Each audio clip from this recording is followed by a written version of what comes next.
నమస్తే, welcome to our channel. నేను anchor సిరి. ప్రస్తుతం మనతో పాటు ఉన్నారు ప్రముఖ ఆధ్యాత్మికవేత్త, జ్యోతిష పండితులు కేఎస్ఆర్ గారు. గురుగారితో మాట్లాడతాం. గురుగారు నమస్కారం. నమస్తే అమ్మా.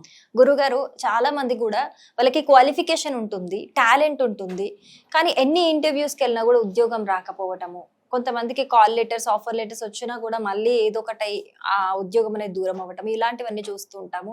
అది ఒక మెంటల్ స్ట్రెస్ అని చెప్పుకోవచ్చు. మానసికంగా చాలా వేదనకు గురవుతూ ఉంటారు బయటికి కనిపించకపోయినా. సో ఉద్యోగం రావాలి అంటే గనక ఏమైనా పరిహారాలు ఉన్నాయా? పవర్ఫుల్ పరిహారాలు. తప్పకుండా. అసలు మామూలుగా ఇదివరకటి రోజుల్లో అయితే కనుక ఉద్యోగం పురుష లక్షణం అన్నాం, కానీ ఇవాళ ఇరువురి లక్షణం అయిపోయింది. అంటే స్త్రీల లక్షణం కావాలి, పురుషుల లక్షణం కూడా కావాలి. సో ఉద్యోగం లేకపోవటం అనేది అనేక రకాలైన చెడు ఆలోచనలకి దారి ఇవ్వడానికి కూడా అవకాశం ఉంటుంది. సో అందుకని మనకి ఏమంటాం, ఖాళీగా ఉండేదానికి తుప్పు పడుతుంది అని. సో రన్నింగ్లో ఉండేదానికి తుప్పు పట్టదు అనేది శాస్త్రం.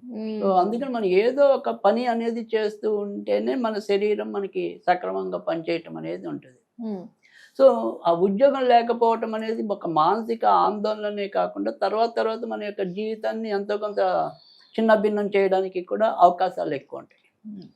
అందులో ముఖ్యంగా మీరు చెప్పినట్టు ఏంటంటే, బాగా హయ్యర్ ఎడ్యుకేషన్ అయ్యి ఉండి చక్కటి తెలివితేటలు ఉన్నప్పటికీ కూడా ఉద్యోగం రాకపోవటం అనేది మరింత బాధ. అంటే పైగా ఇదే టైంలో ఇంకా వీళ్ళకంటే తక్కువ క్వాలిఫికేషన్స్ వాళ్ళకి ఉద్యోగాలు వచ్చి వీళ్ళు ఇలా ఉండిపోవటం అనేది మరింత ఆందోళనకి ఇస్తుంది. తర్వాత ఉద్యోగం సంపాదించుకోవటం అనేది ఒక ఎత్తు అయితే, అసలు ఆ ఉద్యోగం ఎన్నాళ్ళు ఉంటుందో తెలియని బాధ ఇప్పుడు. ఏ రోజు ఎప్పుడు మనం బెంచ్ మీదకి ఎక్కాల్సి వస్తుందో, అసలు బెంచ్ మీద పూర్తిగా వెళ్లాల్సి వస్తుందో తెలియని పరిస్థితిలో మనం ఉన్నాం. అంటే ప్రతిరోజు కూడా ఒక సవాల్ ఎదుర్కోవటం అనేది ఉద్యోగస్తుల విషయంలో జరుగుతుంది. సో అందుకని అందులో అది ప్రైవేట్ సెక్టర్ అనేప్పటికీ ఇంకా ఎక్కువ ఇబ్బంది. సో ఒక 2 నెలల నోటీస్ పీరియడ్ ఉంటుంది. ఆ 2 నెలలకు ఖచ్చితంగా వెళ్ళిపోవాల్సిందే. అదే గవర్నమెంట్ జాబ్ అంటే అది వేరు, సెక్యూరిటీ. అందుకే మనకి అక్కడ జీతాలు అవి తక్కువ ఉన్నా సెక్యూరిటీ ఎక్కువ ఉంటుందని పాత రోజుల్లో అందరూ కూడా గవర్నమెంట్ జాబులకి ఎగబడే వాళ్ళు ఎక్కువ. ఇప్పుడు మనకి ఏంటంటే ప్రతి ఒక్కళ్ళు అంత ప్రైవేట్ జాబ్కే ఎక్కువ చూపించటం, ఆ ప్రైవేట్ జాబ్లో కూడా బోల్డ్ అంత కాంపిటీషన్ ఎదుర్కోవటం, దానివల్ల మనకి లభించవలసిన ప్రయోజనం లభించకపోవటం, ఇబ్బంది పడటం అనేది జరుగుతుంది. అయితే ఇక్కడ మనకి జాతకంలోకి వచ్చేప్పటికి ఏంటంటే, జనరల్గా 2, 6, 10 స్థానాలను ఉంటాయి. ఈ 2, 6, 10 స్థానాలు ఎవరికైతే దెబ్బతింటాయో వాళ్ళకి సక్రమంగా ఉద్యోగాలు రాకపోవటం అనేది ఉంటుంది. అంటే ఇప్పుడు ఇందాక మనం చెప్పుకున్నాం, మీకంటే నేను తెలివి తక్కువ వాడిని అవ్వచ్చు, కానీ నా యొక్క ఉద్యోగ స్థానం బాగుంది నా జాతకంలో, అందుకని నేను మీకంటే తొందరగా ఎదిగా. మీరు నాకంటే ఇంకా మంచి క్వాలిఫికేషన్స్ ఉన్నాయి, కానీ మీ యొక్క ఉద్యోగ స్థానం బాగుండదు మీ జాతకంలో. సో దానివల్ల మీరు నా అంత మంచిని పొందలేకపోతున్నారు. సో కానీ మనకేమవుతుంది, ప్రాక్టికల్గా చూసినప్పుడు తక్కువ క్వాలిఫికేషన్ అతనేమో అల్లుకుపోతున్నాడు, ఇన్ని క్వాలిఫికేషన్ నేను ఎక్కడేసిన గొంగలి అక్కడే ఉన్నానని మనకు అనిపిస్తుంది. కానీ జాతకం అలా కాదు కదా, నువ్వెందుకు అనిపిస్తున్నావు, ఆయన ఎందుకు ముందుకు వెళ్తున్నాడు అనేది తేల్చి చెప్తుంది. సో ఈ 2, 6, 10 స్థానాలు బాగుండటం అనేది ఉద్యోగస్తులకు కావాల్సిన జాతకం అన్నమాట. సరే, మరి ఎవరికైనా సరే ఆ 2వ స్థానం బాగుందా, 6వ స్థానం బాగుందా, 10వ స్థానం బాగుందా, ఇవేం తెలిసినా తెలియకపోయినా ఇప్పుడు మీరు అడిగే రెమెడీ అంటే, ఎవరైనా సరే ఉద్యోగరీత్యా యూనివర్సల్గా జనరలైజ్గా, అంటే వాళ్ళ యొక్క ఉద్యోగ స్థానాలతో సంబంధం లేకుండా సో మనం ఏదైనా పరిష్కార మార్గాలు సూచించచ్చా?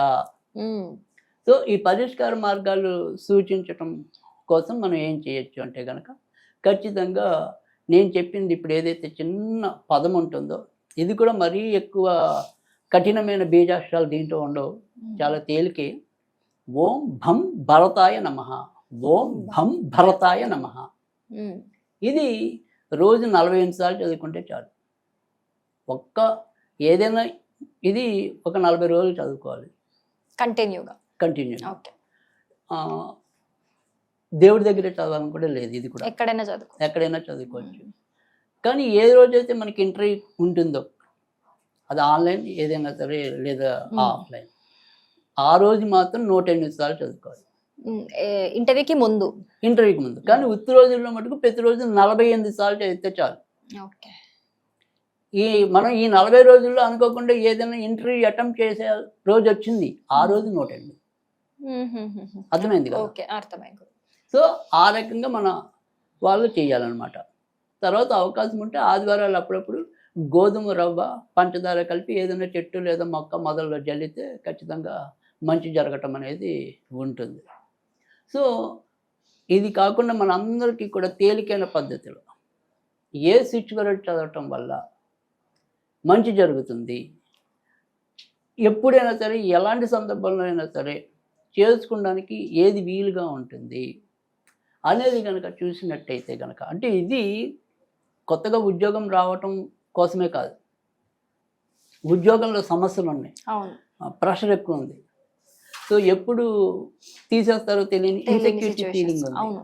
సో అలాంటి వాళ్ళందరికీ కూడా అంటే ఉద్యోగం జాగ్రత్తగా ఉండటం అనేది ఒకటి, ఉద్యోగంలో మన యొక్క స్కిల్స్ డెవలప్ అవటం అనేది ఒకటి, అలాంటి వాటన్నిటికీ కూడా ఇప్పుడు నేను చెప్పే ఏదైతే స్విచ్ వర్డ్ ఉంటుందో అది బాగా యూజ్ అవటం అనేది జరుగుతుంది.